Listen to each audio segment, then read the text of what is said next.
All right, we are live again with what I'm now calling just conversations. Episode 3, this one with Dave Yo and Leathan Fitzpatrick. Welcome, guys. Thank you. This one I have labeled the Redhead Sessions. Yes. That's good. I like it. So it's just coincidence that each of us have red hair either on our head or on our face.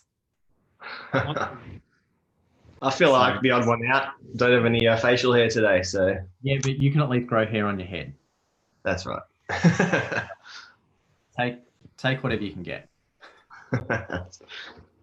So you guys are both pastors. So I know you. Perhaps those who are watching don't know you. So I'm streaming this live to my Facebook feed. I've tagged you guys, so it might appear on yours. But do you want to just introduce yourselves? So me. Yes. Yeah.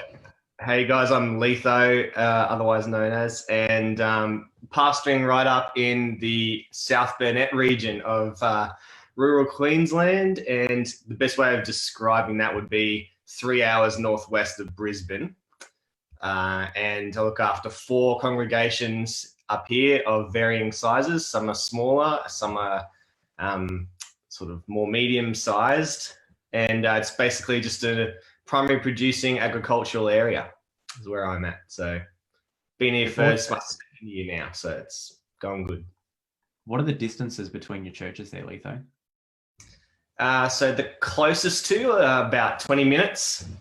And if I was going to drive from the northernmost one to the easternmost one, it'd be probably an hour and 40 to get between each one. So when you say rural, you're kind of meaning rural. Yeah. Yeah, it's a bit of a drive, but it's good. Dave, just by way of kind of comparing, how far perhaps north of Brisbane are you, and how far between the churches that you manage or you pastor at? I'm about 6 hours drive north on the Bruce Highway. So being Gladstone, I'm on the coast. Monto is around about a 2-hour drive southwest. It's probably in line with Bundaberg. And if I'm in Monto, I'm about 2 hours north of Mergen, which is one of Leathan's churches. So Leathan and I technically are bordering each other, but we're a long way away from each other. Do you guys then technically pastor in the same region? No. Yeah, different region. We did meet up once last year. So this year we might. So obviously, you, Dave, you were sharing, and I didn't tell you guys this, but as you were sharing, Dave, who you are and where you're from, we actually dropped out, so I've just made us go back live. You were saying that you're in Gladstone and you had a ship come in that was called the Corona Joyful. Tell us perhaps for you guys what challenges actually come initially first with ministering in the country, and you guys are very much kind of in those country regional areas. So what are the challenges of ministering in the country?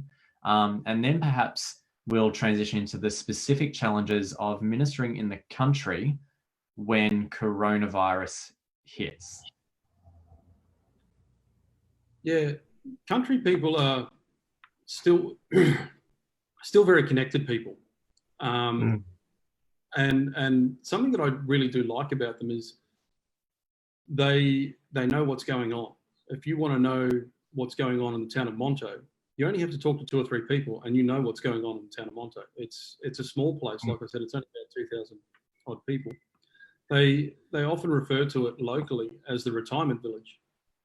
Okay. It's an older population.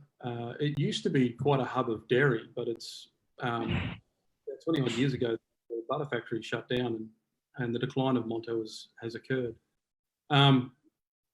One of the biggest challenges is actually getting people to talk to you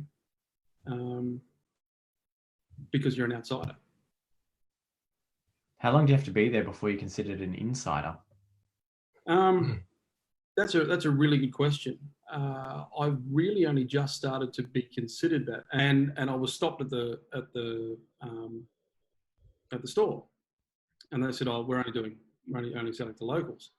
It just so happened that one of the other shopkeepers knew who I was, and said, "No, he is kind of local. Are you just getting lunch?" I said, "Yeah, I am." Oh.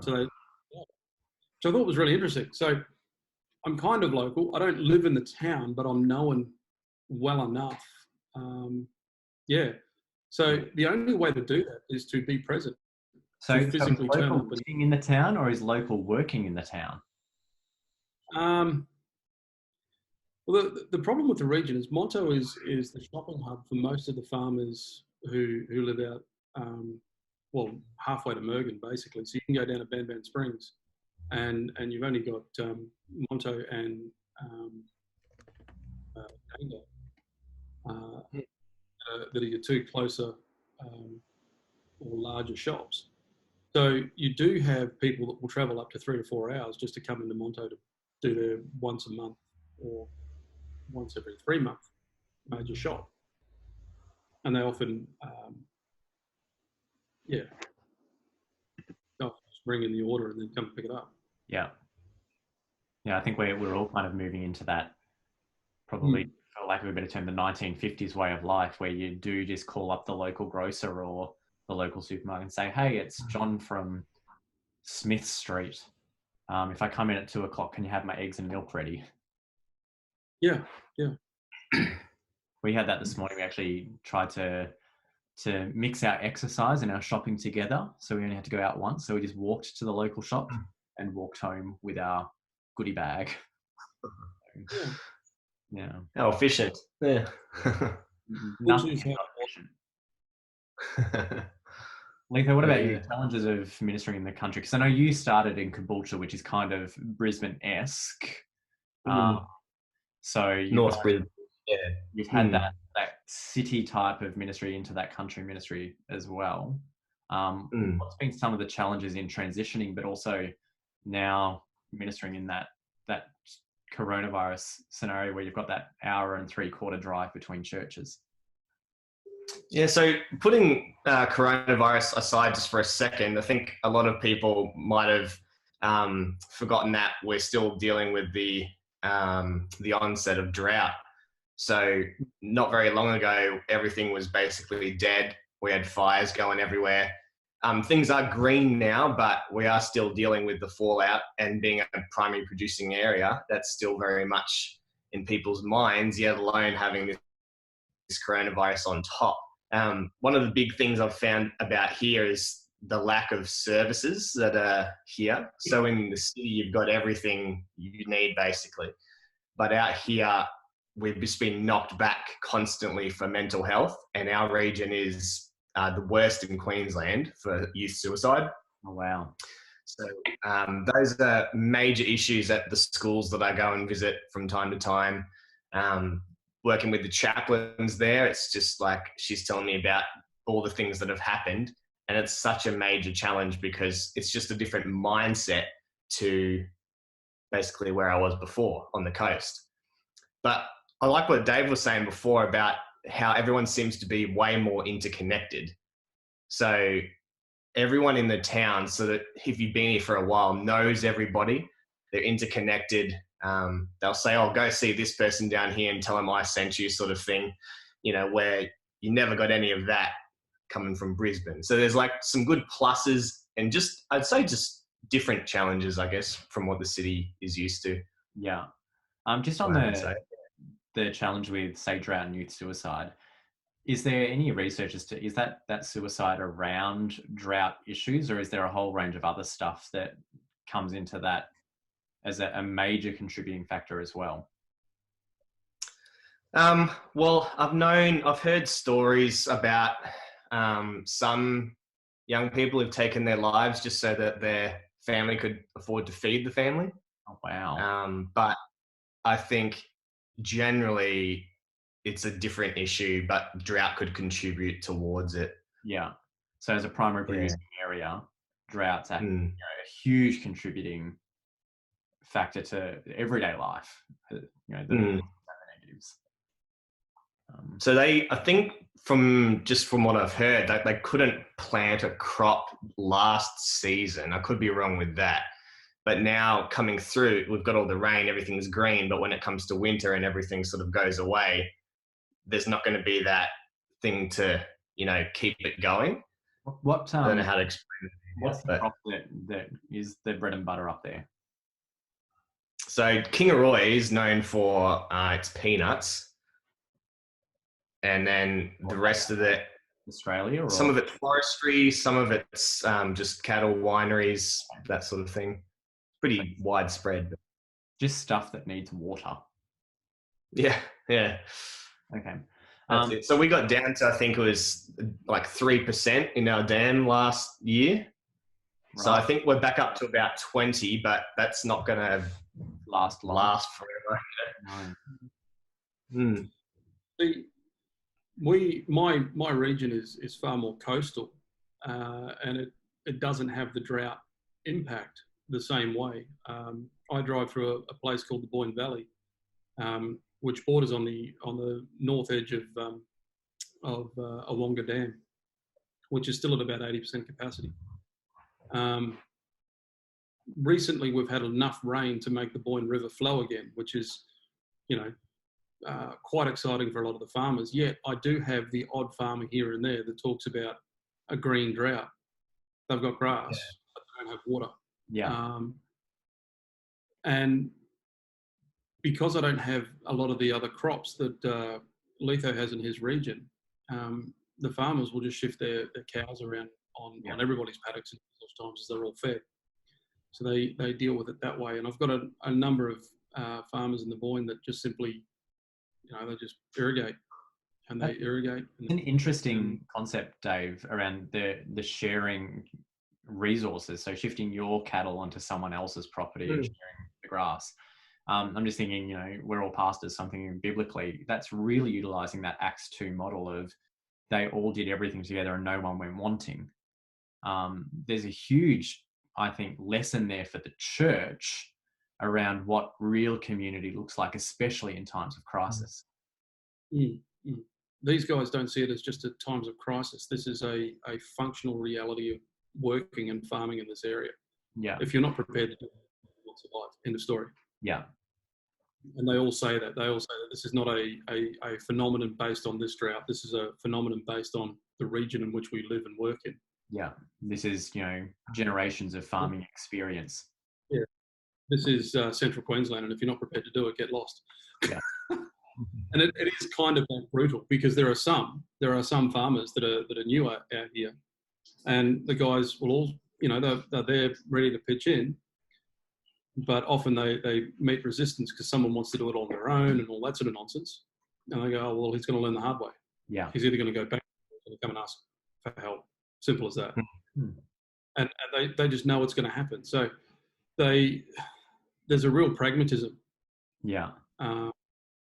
And a lot of them tell me that if you've got one farm in our region, you should have another farm, a couple of thousand k's away as well, just in case. Okay. You both were sharing that there's challenges obviously that come with ministry in the country to start with. I don't know what the specific rules are for Queensland at the moment, but Victoria has already moved into what we're calling stage 3 restrictions. So, the Prime Minister came out on Sunday around gatherings less than over 2 people are now illegal, essentially, highly discouraged, unless you've got specific exclusions for like weddings, funerals, going to the local shop. You'll obviously have gatherings larger than 2, but don't go actively to meet up with people. Where are you guys at with that kind of working? Because I know right around Australia, our Adventist churches were recommended to close. 3 days after that, the government essentially said, well, you don't have a choice, you're going to close anyway. Country ministry, and I grew up in a regional area. We had some country churches in and around where I lived. The social gathering, the coming together of people at church in the country is such a huge part of their social calendar. How are your church members coping having that social aspect of their life completely taken away? How are you guys coping?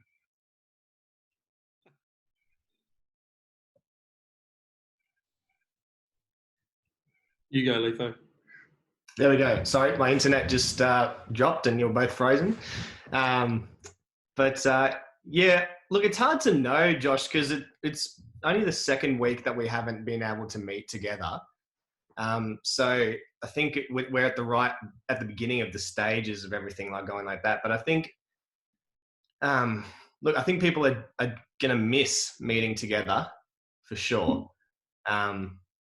But, I think one of the misconceptions would be that, not everybody sort of knows how to, get on and use Zoom or Facebook Live, but that's happening pretty quickly out here as well. We're actually lucky that we were set up for live streaming. We'd been doing that for about a year already when the coronavirus said you can't have more than 10 people inside. So we were still able to do all that, which was great. People still had that connection. But I think, yeah, especially for the old farmers that are, half an hour out of town, who are over 70, who've been told to stay at home now, I think that's where we really have to watch it and make sure that we're intentional about, making sure that they stay in the loop and everything, because I think some of them, most of them have a landline, but like that's it. Yeah. So it's like my phone's my best friend sort of now. Yeah. And I'm asking everyone to just call around, phone everybody. It's basically what we can do, really. Okay. What about Dave? I've actually got two churches that are, well, one of them is I'm the youngest member of one of them. There's no two ways about it, by at least 25 years. Maybe not quite that much, but it feels it sometimes. The reality is I've been really impressed with that particular group of people. They've made a concerted effort to understand the online environment, get themselves well connected, and are staying as connected as they can. That said, I do have members that call and they lament and they cry and they, vent their frustration at this shutdown, because, as you rightly said, church is their social outlet as much as it is a spiritual place to be. Every Sabbath, Monto has a church service at 3:00 in the afternoon, and every Sabbath we close Sabbath together and eat food. Yeah, that's a really big deal. That's as big a deal as the church service. Yeah. And like that is missing. You can do a lot of things on Zoom, but I can cook a meal and you'll never smell it. Yeah. You'll never taste it. Some would say, Dave, I don't want to smell your food or eat your food, but having said that, I have smelt and eaten your food before, and it's actually quite decent. So, generally speaking, it's not me that cooks; it's Donna. So but yeah, that's the sort of thing that they like to do. They like to make something new and bring it along to Sabbath dinner, and then share. And that aspect has been removed. That what you would call organic conversation that happens around a dinner table. Yeah, those things are just simply not part and parcel of everyday conversation. So it was really difficult to fully understand just how much that's going to affect the local church. Yeah. The challenge is, and I'm kind of communicating this to my church members, the impact initially we understood is when I got the communication from church leaders, we're doing this for at least 6 weeks up until the 30th of April. By all reports through government communications and the health officers modelling, we're probably more so in this situation for quite some months rather than quite some weeks. And I think many of us are prepared to suck it up, for lack of a better term. We're prepared to suck it up for 6 weeks. But Dave, as you alluded to, the challenge of perhaps doing this for 4, 5, 6, 7, 8 months could be really detrimental. And I'm not at all suggesting that we breach the recommendations, but what measures are you starting to think through? Because as you said, Letho, this is fresh. what measures are we starting to think through on how we can sustain the church connection, but not through the traditional methods in which we've done it, especially in the country where that social and spiritual outlet is one and the same?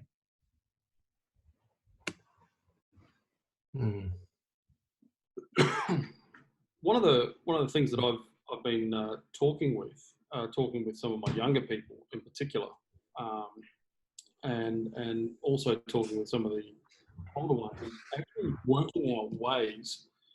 I've got an old guy who's not connected yet, and I know that all I've got to do is figure out how to make it easy for him, and he will do it. He's former engineer for the RAAF, and if he can't make it, no one can. You know what I mean? Like, he's just one of those really practical dudes. Anyway, he's the sort of guy that I'd like to have him in a shed tinkering and putting that up for some of our younger guys to actually engage with in their own sheds at home. You know, do a Zoom session of how to build this widget or that widget or whatever, you know. So there's an actual reason to be hands-on. Because the other thing I've got is younger people who want to do something but are confined to their homes. I mean, here in Gladstone, we have barra fishing. And only a couple of weeks ago, my son caught his first barra. Where that happened is now shut down. If you go down there, you'll get yourself fined. Yeah. So now our young people are locked up and they can't do anything, and they're bored out of their brains. So we've got to try and work out how to, not just to look after our older people who are feeling disenfranchised, but how to engage our young in healthy activity that they can do around the home. And that's the sort of thing that you know, that's one idea that I've got to try and alleviate some of the social distance. And I'm not sure how it's going to work. I'm not sure.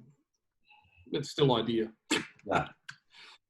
Yeah. I probably agree with you, Dave, there. But I'd probably add with that is that just everything with our pastoral care has just got to be on steroids, basically. Yeah.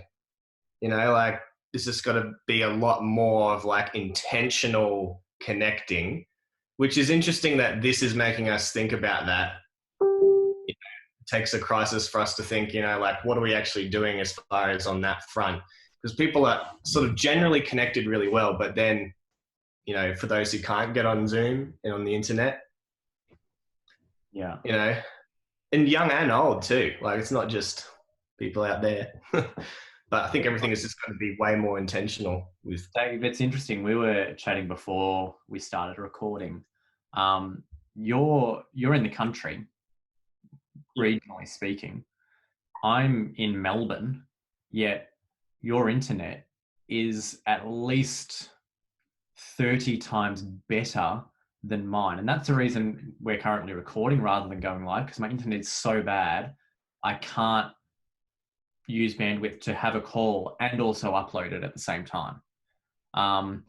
So there are some misconceptions, I think, around, you know, the country are disconnected. They don't have the infrastructure necessarily that the city has. And part of that might be true. You may not have the same level of, say, hospital and healthcare available. You were talking mental health before. But, you know, the ability to connect with the internet, I actually think, you know, that's actually quite high. You've got some decent infrastructure. However, and this is a challenge for churches in the country, churches in the city, large churches, small churches, do our people know how to use it? Yeah. Look, in my region, I'm really lucky. Telstra and the federal government have been very intentional in upgrading our telecommunications, mainly because of mining. That is the main basis of it. However, it's come with a secondary win. There's a little town called Kelpower. It's halfway. Well, it's probably about 30 minutes, 20 minutes out of Monto. And when I first got up here, there was no cell reception at all. Once you sort of got past Ubobo, so for the next hour, you're out of mobile reception. So you get this little hamlet of Kelpower. There's probably about 30 homes there, and they've put in what is called a small Telstra tower. And literally for about 2 kilometres as you drive past this, you will get amazing 4G. Yeah. Right. Now, what that has done, it's allowed a small country town that's built on forestry to have access to online doctors, online specialists, because of where they live, which alleviates the Medicare cost. All right. So the government's been thinking this through for some time. But here's the challenge. I have people there that just go, you know what? I've only had electricity for the last 15 years. Why do I need this interweb? Yeah. I've not needed it before. Why do I need it now? And the irony of that is the 2 people that I'm actually thinking of, their son is an IT professional. So there's irony. Every time, irony. I just find that really funny. But I go into Monto, and I have one lady who is extremely tech savvy. She's all over it. And if someone has a problem, they just go give her a call, and she sorts it out. So I don't even have to think about the Monto group because they've got that. They've got Karen. Yeah. Sorry, her name's Karen? Carol. I was going to say, if her name's Karen and she's dealing with internet things, that's probably not a great connection because everything on the internet now is blamed on Karen. That's right. It's actually Carolyn, but anyway. So she tends to be the IT whiz up there and resolves most people's. However, one of the things I have done is I've gone and purchased a couple of tablets to give to people, all pre-set up, so that they can just go, oh, that button, oh, that button. Still, there's a few training issues behind it, but that's helped a bit. But again, infrastructure is there, so you can use it. Yeah. And having that infrastructure is actually the single key thing. I've got people that live on farms and they're a million miles from anywhere in real sense. I got one guy who lives out at a place called Littlemore. Actually, he's 8 kilometres past Littlemore. And I used to go and see him and his wife before his wife went into full-time care. And, you know, it's kind of like going on a 4-wheel drive track just to get to his house. It's really interesting. So, yeah, you get out to a place like that and you just hold the phone and there's nothing, you know. They have a satellite connection on their roof and that's about as good as it gets, and it's pretty slow. And yeah. And just full disclosure, Dave, you've dropped a few names of places there. You're not making these names up. These are real places that just sound a little bit comical. Yes, Ubobo is actually one of my favourites. Ngurin, Kelpower, all little towns. There's the twin towns of Many Peaks and Bullion. Literally only about 2 kilometres apart. Many Peaks and where, sorry? Bullion. They started up with gold when they went to tin, and then they decided that there was nothing there and left. So they now have one of Queensland's oldest pubs. So it's a historical site. So that's pretty cool. Get a lot of motorbike riders come up there on a Sunday because it's a beautiful ride. Yeah. There you go. Leith, I want to come back to you for a moment. So Dave shared, you know, setting up iPads or tablets of some description, whether they're Apple or not, but they should be Apple. What kind of challenges have you needed to overcome, and in what ways have you been able to overcome something? What's a story that you have in your ministry over the last couple of weeks that kind of highlights the willingness and ability that people in the country have to adapt, perhaps that we often don't think of, but especially with the whole notion that many in the country, as Dave was saying, haven't had to adapt to technology quite as quickly as those in the city have either had to or wanted to. If people are struggling to connect with the internet or struggling to connect with the Google and the YouTube, what are your challenges, and what have you overcome? How have you overcome it?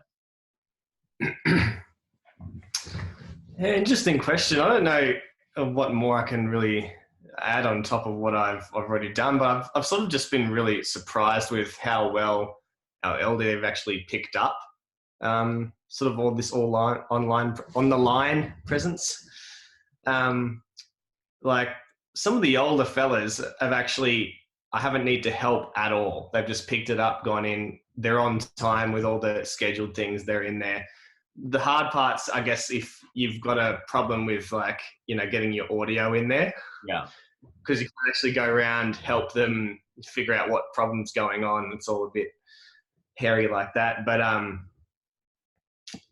yeah, I don't know. I don't know if I've got anything specific to point towards, but well, this is the challenge. Most older folk, and you know, I think the research shows that most active users on Facebook, for instance, are over the age of 55.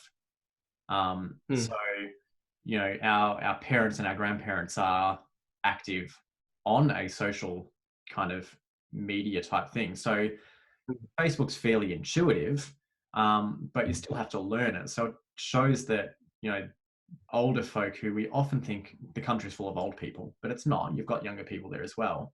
These older folk are adaptable. We've just got to perhaps provide a way and a reason for it. Scott Cormode was saying, you know, I think it was Scott Cormode, there are two reasons people change. One is because they want to, and the other is because they have to. And with this coronavirus, we're in a have to moment. So I think people are going to adapt. Sometimes it may take a little longer than we think it could or should, but they will adapt. The challenge there, and perhaps I'm going to forecast 6 months from now, what happens if people adapt too well and then are like, oh, well, if we can do church all online, why do I need to come to the building anymore? I think natively, our rural areas are longing to return to the building. They're happy with the workaround, but they're longing to return. I think our younger people are more likely to say what you said. Okay. Leith? That's right. So like on Sabbath, we had our Sabbath school there, and I think it was 18 people that were all over the age of, I don't want to assume their age, so I'll just say older. But they were all there and connected. But it was basically two Sabbath school groups. Almost every single one of those usual Sabbath school groups were together, and there was that desire for the connection there. Whereas I didn't see any of our younger people in that sort of space there. Yeah. So I think I agree with what Dave's saying, is like there's a real desire for connection there, and that'll be more likely once church sort of back opens up again in our buildings. I think we're probably more likely to see that, what he said, happen. Yeah. Well, maybe, you know, it's only been a week or two or three, depending on the strict limitations of where you've been. The older folk are yearning for that physical connection now. We might actually see younger folk, and Dave, you shared experiences even of your own son, wanting to get out and see people, but it might just take a little bit longer for that desire to come through. So. Could be. Look, one of the things I did Tuesday last week, before things really clamped down, 5 of us met in a park in Monto to do a baptism. Now, the lady that got baptised has health challenges well outside of Corona. She's in a mobility scooter and that sort of stuff.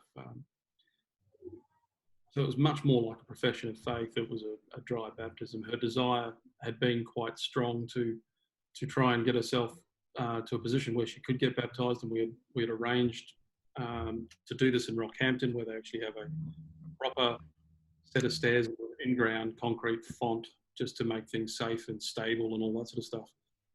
Everywhere else, we've got these little cut-down water tanks Yeah. for want of a better. So this was, for safety, we had done that, and so it was going to happen in the middle of April. But as this occurred, and I rang her on the first week and said, look, this is really going to put a dent in our plans for baptism. And she said, yeah, I know. And she was really quite upset. And so I said to her, leave it with me and see if I can work a workaround. And this was the best workaround that we could do. Something that I found really fascinating about that was her willingness to think outside the box. Her desire for baptism was very strong. Her desire to make a public commitment was phenomenal. But she was prepared to work around any challenge to make it happen. Yeah. The thing I've really appreciated about Gail as she's gone through that is she's made a concerted effort to connect, which is not something she's, it's not her strong suit. And so actually watching someone of that nature go well outside their own four walls to connect, to be intentional about their own social interaction. That for me has been a really, really big highlight in that space. Here in Gladstone, I rang one of my other members, it's more of a hobby farm. I guess it's about 10 acres, something like that. And he said, well, it's awesome. I can sit and read the Bible. I don't need to go to church. I don't feel obligated to go anywhere. During the week, I can drive my tractor, mow my lawns, prune my trees. This is great. Yeah. The introvert in him really shone. And so the groups of people that you have some will actually really, really appreciate what we're currently doing. Yeah. Some will really appreciate this moment. Others are going to go stir crazy. I know some that have, just really struggling. Yeah. And that's the thing. I think we're all going to react differently. I can jump in there as well, Josh. I just thought of something. One of the challenges that we're currently having is about this whole online giving thing. So while it's easy to get people online for Zoom and see each other and, have a lesson together, there's a bit of a distrust when it comes to like online giving. So our giving's dramatically nosedived. And one way we tried to counteract that was we had a drop-off point. So there's a lady who lives right near the church, and everyone who likes to give the good old-fashioned cash way would come in, drop it off, and she'd take it and then bank it. But now with that 2-person thing and the 70 age restriction, we've had to stop at that. But I'm struggling it's a bit even harder, I guess, to ask people to contribute online than has been. I mean, I'm the person who gives online anyway. I never have cash, so it hasn't really been hard for me. But then it's like I just trust it automatically, whereas a bit of that is generational. Carrying on. So the challenge there, I wanted to have this conversation a little bit more with Martin Van Rensburg last time, but again, my internet's so bad that we dropped out before we could have this one. No. Forecasting the implications that could have on your church in 6 months' time. And I think a reality that I know that our administrators right across Australia are looking into is the financial impact of not meeting because people still like to give in cash. One of my churches, 85% of their giving is online. Whereas the other church, I'd be lucky if it was 30%.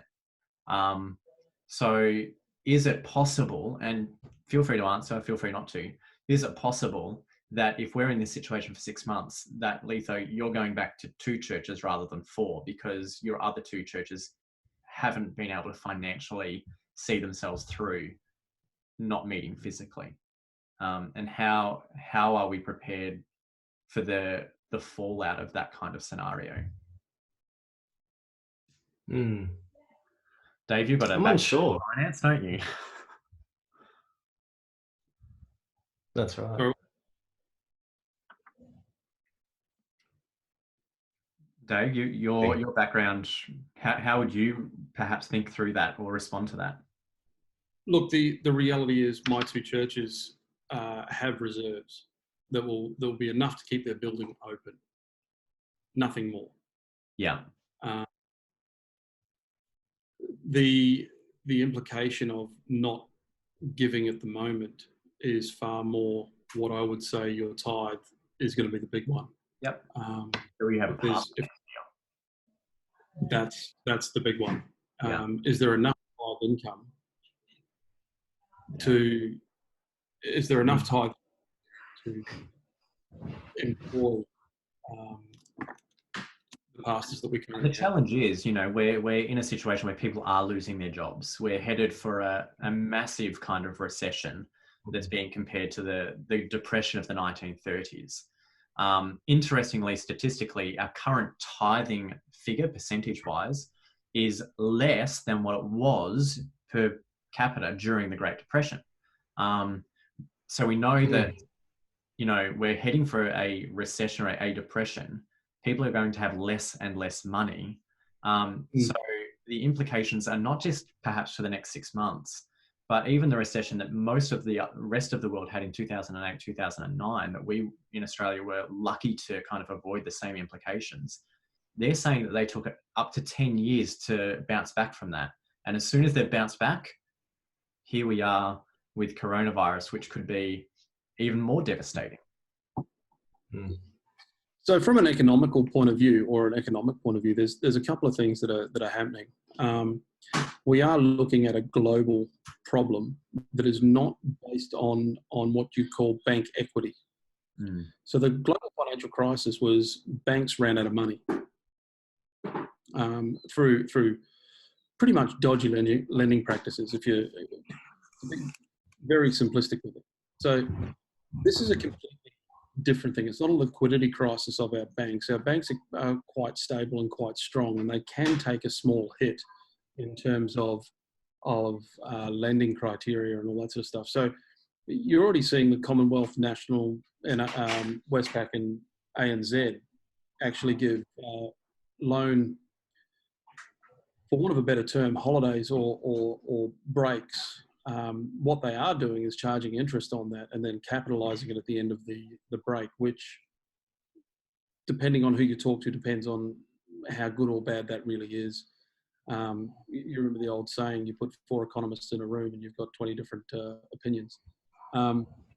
So I'm not really going to determine whether it's okay or not.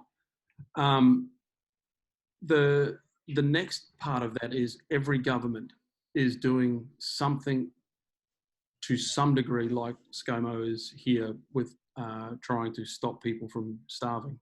Yeah. Now, I've got friends that think it's great. I've got friends that think it's terrible. And I'm sure everyone out there has their own opinion. The reality is there's a social aspect to this that economics doesn't always look at. If you don't have food on your table, you don't eat. If you don't have a roof over your head, You don't have shelter. Exposure happens. So to prevent that happening to the most amount of people, that's our best effort. It is, and like it or loathe it, it's going to be a version of socialism that we've never seen before. But for a time, which is different to saying socialism is the way forward. Quite different, because we've seen genuinely socialist countries go belly up. We've also seen genuinely capitalistic countries go belly up. So I'm not going to talk about the pros and cons there.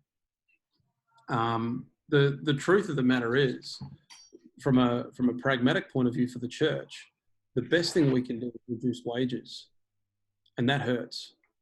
But it keeps more of us in a job for as long as possible. And I'm going to say this with a great deal of empathy and a great deal of hesitation, but if you're of a retirement age, it may be a good time to say, well, hey, I will do the right thing and keep many of my colleagues in work.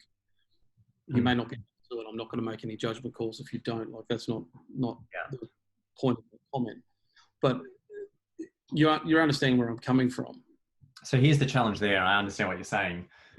In Victoria, we had some research done about 5, 6, 7 years ago. Don't quote me on the exact age of the research, but 50% of our workforce were due for retirement within the next decade. That's in your church or Victoria itself? Victorian Conference, ministry employed people. So, we could have that conversation around if you're near retirement age, at retirement age, maybe retire a year or two early, that kind of thing, keeping everyone work. But you've then got to have people coming up to replace them potentially, or do you not replace them because of the financial implications? But that's a conversation for those higher up than I am. Yeah, absolutely. And I mean, there's certainly implications that I'm a country pastor. I don't do everything. Yeah. Anyway, don't want to keep you guys yourselves, don't want to keep anyone who's watching, but I want to thank those who have stuck through to the very end. Feel free to comment right through the video. I'll try and get back into those comments and respond to those. Any suggestions, thoughts, questions, they might come up in a future episode. But I think moving forward, my episodes are going to be recorded rather than live because I can't guarantee the quality of the stream. But thanks, Dave. Thanks, Leathan. Any final words before we click stop? I guess the only thing I can really say is, as a church, we are far stronger together. It doesn't matter how we're together, and our buildings really are nothing more than a central focus for our living condition. So, Gladstone and Monto are one church. They're just a couple of hours apart, and they're only a couple of hours apart so that people can gather. And I love the fact that we do gather. And when we can't gather in person, let's still gather online regardless. Just so that we can continue our own walk with Christ. Because ultimately that's the reason why we exist. And our relationship with God doesn't change just because there's a coronavirus going on or any other challenge that pops up. Now, if there's a soundbite I need to get out of this, it's that. That's awesome. My first point would be it's good to have the 3 ginger amigos back together. That'll be number 1. But number 2 is that I guess this is what I've been thinking lately is no matter what's happening, no matter what restrictions are being placed on us or how we're feeling, that the presence of the Holy Spirit is still with us and he's still powerful and he's still working and drawing people towards Christ. So no matter what's happening, God's still moving. Yeah. Awesome. All right, guys, thanks again. And as I said, we'll be back for episode 4, which will probably not be the redhead sessions, but will be some sort of session coming up this Friday. Thanks, guys. Awesome. Thanks, Josh. Thanks, Dave.